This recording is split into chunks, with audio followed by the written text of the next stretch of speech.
Getting and spending, we lay waste our powers, wrote William Wordsworth, the Lakeland poet, in a rare moment when he wasn't being mesmerised by daffodils.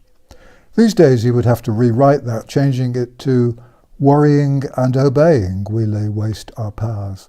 For that's what's happening today. The new abnormal, whereby our every movement, small ambition and thought is controlled and constricted by laws which make about as much sense as an episode of Patrick McGowan's magnificent TV series, The Prisoner, of which I confess I am constantly reminded these days, deteriorates daily, advancing into ever more absurd realms of Orwellian fantasy.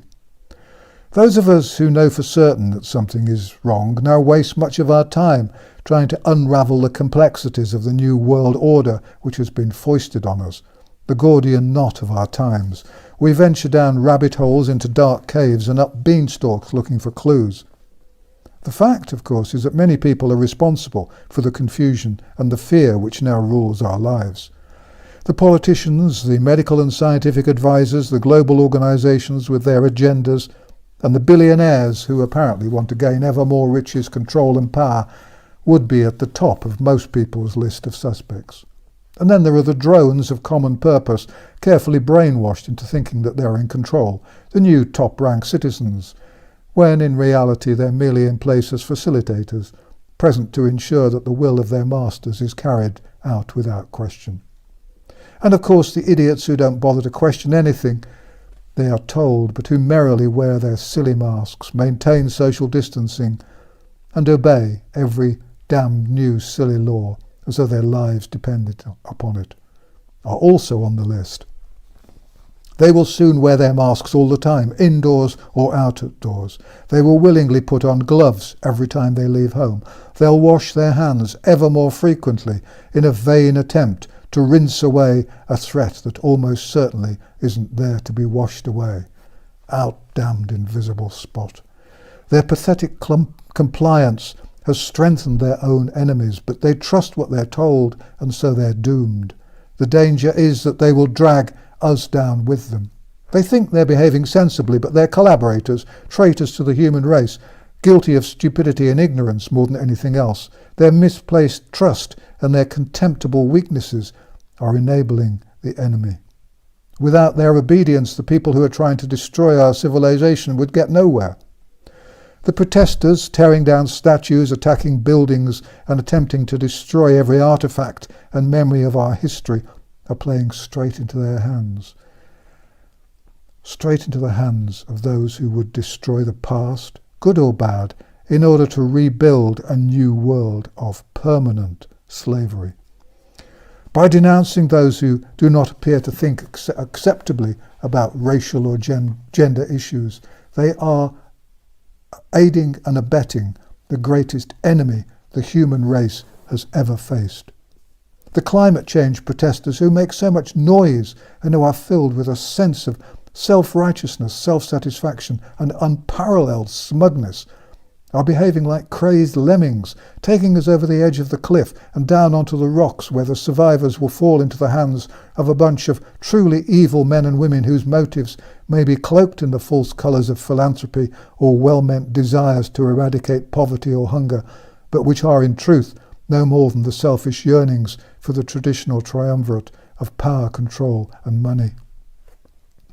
The problem, of course, is that simple-minded citizens who wear their masks with so much pride that they pick out colours and styles as though they were choosing any new accessory don't understand that they're being lied to. They're suffering from something called cognitive dissonance. They can't believe they're living in a world where nothing is as it was. The lie is simply so huge, so complete, that they can't accept that anyone would be so evil as to tell it. Maybe they haven't heard of Goebbels and Hitler, who believed that if you told a big enough lie, no one would believe it to be a lie because they wouldn't be able to conceive of people being prepared to tell it. You can see them walking around anywhere these days. They look and behave like zombies, as though they're under a spell. But there's another group which is helping to make all this work, the mass market media. Without the media, the manipulators wouldn't have been able to pull off their coup. And they're at it everywhere. In the Spectator magazine the other day, I read an article on the coronavirus by someone called Matthew Paris, who tossed into his article the words, "It's killing millions worldwide and threatening to overwhelm health provision." With rubbish like this in print, it's hardly surprising that there are so many zombies or COVID-fearing idiots around. The total death number for COVID-19 has officially passed 500,000, not millions. But even that's recognised to be an absurd exaggeration. And I don't really think that anyone other than Mr. Paris seriously believes that COVID-19 is now threatening to overwhelm health provision. However, I doubt if any organisation is quite so adept at control through misinformation as the BBC, once known for its integrity and reliability, but now I believe hated and reviled in Britain as never before, and rightly so. Distrust the government, avoid mass media, and fight the lies. Oh, and one bit of housekeeping. I'm told that the internet contains details of a shop for my website. There hasn't been a shop on my website for at least a decade. My books are only available through Amazon, and if you see anything being sold as used or recommended by me, it's a fake. I don't do any advertising or outside promotion of any kind. If you can, it would help if you pressed the thumbs up button now, or put on a comment, or both. Thank you for watching An Old Man in a Chair, and thank you for your support and encouragement. Please copy and paste the videos on Twitter and Facebook and BitChute and wherever else you like. If you want to put on a translation, that would be fine. If my videos disappear, please go to my website, www.vernoncoleman.com, where you can find out where they might be. And anyway, there you can read the transcripts of the videos, including the banned ones. This video site has not been monetized. There's no advertising and there's no sponsorship, and there's no ads or sponsorship on my website either.